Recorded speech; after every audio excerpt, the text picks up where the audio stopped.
And normally I'd be out drinking, whatever, what I like to do. Roppongi. And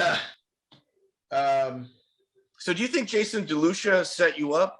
Oh, absolutely. Absolutely. The things that happened, the things he told me, I mean, I was training. He was the only one that had exclusive knowledge of me over there. I mean, you got to remember, this is Pancrase Alive tour, like 97. And you hadn't seen much of my fights, probably just Battlecade, right? But him kicking me in the head 5 seconds into the fight, I realized that, because I made a big deal of, how does that ever even happen? I made a big deal of that never happening to me. And the fact that I mounted, I was on top of Yuki, and they called me for trying to break his fingers. I wasn't. I just didn't know what to do because I'm not a jiu-jitsu guy. And I wanted to, you can't headbutt. I can't. And I've been warned by Delucia that that's not what you do in Japan, to slap people. Or I would have slapped the crap out of him like Jason Delucia did. Yeah. So Delucia, he's an interesting character. So I think he's from like Massachusetts, type area. And when you look at his record, he's a 50 Fight Club veteran, but like 95% of his fights are in Japan.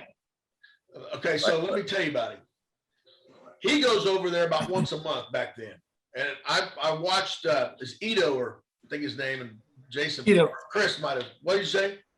Ito. Yeah, you might have seen him. I just remember like the Pancrase, they always handed him money at the airport, right? And these white, he must have made a good living off it, but he was there about once a month. It seemed like to me. I remember them paying him at the airport, and I just looked at him like, I just want to punch you in the face. But I don't know when I came around. I mean, I'd be put on a plane, and I don't remember him putting me up at the airport back here in America, but I was hurt. Wow.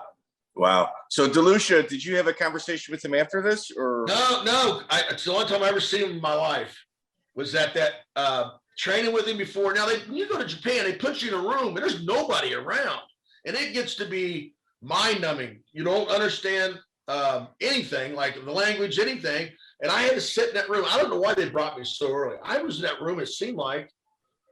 I got there like 9 days before this fight. I just sat in that room the whole time. And I only got to train one time. So at one time I went to train, I'm trying to pass Joel Sutton's guard. We're just working that. And I get into the ring and I'm constantly working with Jason and this, that, and the other. But they were best friends, him and Yuki Kondo. I don't know if anybody knows this. They were best friends, and he speaks Japanese. Oh, yeah. I know that. Wow. Yeah. Wow. So he, I just, to this day, I think that was pretty bad.